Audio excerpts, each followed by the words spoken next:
Okay, so last video where we left off, we had the triple clamps and forks from the KTM Duke sitting in the CBR frame. Worked out that this stem was about 30mm too long.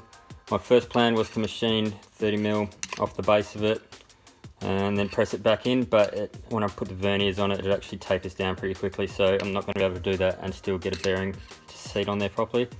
So we go to plan 2, which is to machine up some bearings cups that are going to press into the frame. I've just been and raided the scrap bin at the local machine shop. Got these chunks of mild steel here. Well, that one's chrome plated, but I'll machine that off. Try and make some cups out of these. I've got some new steering head bearings.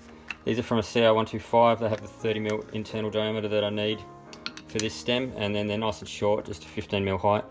So 15 and 15 is going to make the 30mm difference that I need.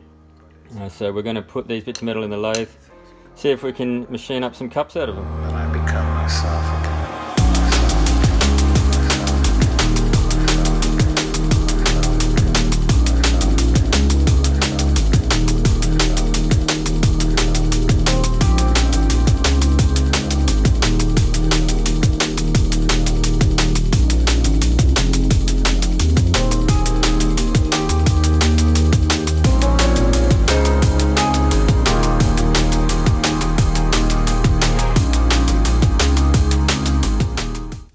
Just finished machining up the new bearing cups that are going to go into the CBR frame.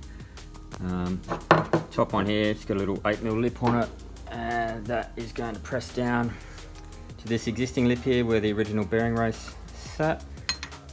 I'll just tap that in there.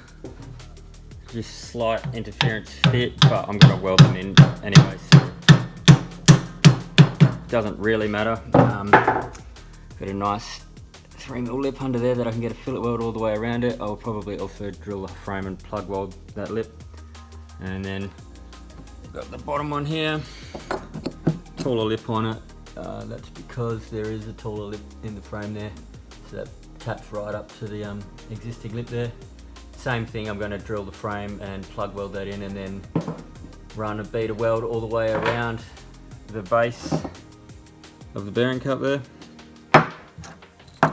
I actually fucked this one up the first time. I machined too much out of the inside, and this race was a little bit loose in there, so I had to go and run some beads of weld around the inside of this and then remachine it out, so that's why it looks a bit ugly in there, but the surface that the race presses onto now is all good, so that's not really going to matter too much. So the next job is to get rid of these existing brackets. I don't even know what the fuck that was, off the frame here. Get the paint off it and clean it up and get ready to get these tacked in, and then we can press the bearings onto the stem and test fit it all, see if it's going to work. Hot spanner's ready to go, fresh cutting disc. Let's get rid of this shit here, whatever that is. Clean the rest of this neck up and get it ready to weld the new cups in.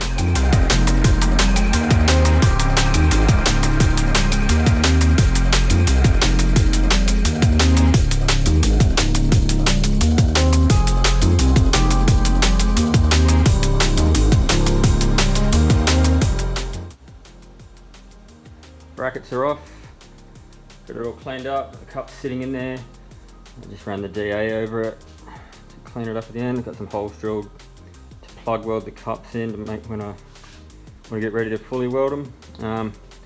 Probably didn't need to run the DA over it, bit of a waste of time. It's just a habit I've got from when I used to do mini truck stuff. You want to make your average metalwork look good for Instagram, 80 grit on the DA will do it. Well, it still has to be pretty straight. If there's dents and grooves and shit in it, it won't hide that, but definitely makes it look better for your Instagram post, even though it's a waste of time. Anyway, I'm gonna tap the bearing races into these cups and test fit the triple clamps and see if it all works or if it's just been a massive fuck up and a waste of time. We'll see. I've just done a trial fit and it fucking doesn't fit. It's like 20mm too long. So it was just a massive waste of time. Nah, just kidding. It's all sweet. Fits perfect. No dramas at all with it. So I'm just gonna have to make some new steering stops, but that's not a big deal. I knew I was gonna have to do that anyway. Nothing's welded or tacked yet. It's all just sort of pressed in just to see if it was gonna work, but Got it all tightened up, there's no play in it. Turns nice and smooth. I think we're going to be all good. Might be a little bit tall, so I'm probably going to have to shorten the forks travel a little bit, but that's fine because they've got 160 mil of travel in them now. Only really need about 120.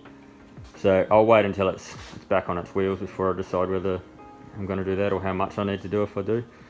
But for the time being, I'm just going to go ahead, get some tacks on these cups, and then might put a couple of little stitches on each side just so that it's strong enough that I'll be able to test ride it, but I probably won't fully weld it until I've got the engine out of it and it's sort of at the final stages when I'm getting it ready to paint.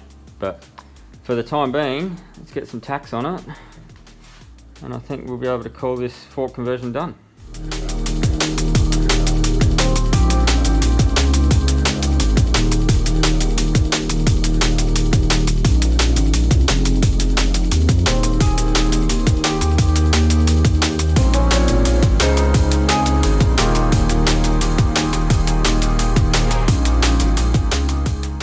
Conversion is complete.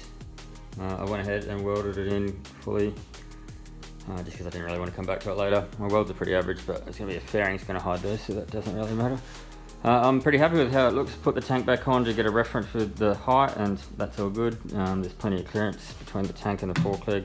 It's going to hit the frame before it hits the tank, so that's not going to be an issue. Clip-on height, it's going to be fine as well. I think they're also going to clear the tank without a problem. And basically, yeah, I'm pretty happy with how it turned out. For $250 fork conversion, it's a pretty decent upgrade. So just for reference, that's what we pulled out of it. So they're 31 or 32 mil conventional spaghetti sticks, basically just rubbish. You know what you do with them, they'll probably go in the bin. And then we've gone to a 43 mil upside down WP fork that I can buy adjustable cartridges for. So once they're in it, then it's going to be a pretty good set of forks, really, I think. Yeah, the forks cost $100 on their own. The triple clamps for an extra 100. Then just an aftermarket set of steering head bearings from a CBR125, they were 50. So that's $250, and yeah, that was pretty much it. So for $250, that's a pretty good upgrade, I think. Pretty happy with that. So total at the moment we're at on this whole build is $350, which I think is pretty good. Yeah, so that'll do for this episode. I'll come back with the next one. I've probably got some new wheels I'm going to put in it next, actually. They're a little bit wider, just so I can run some better tyres. But we'll go through that next. I've got to order some handlebars for it, some clip-ons, and then I'm going to do a brake upgrade as well, using parts from another different bike, all second-hand stuff. Basically try and keep it on a budget. So we'll see you next time.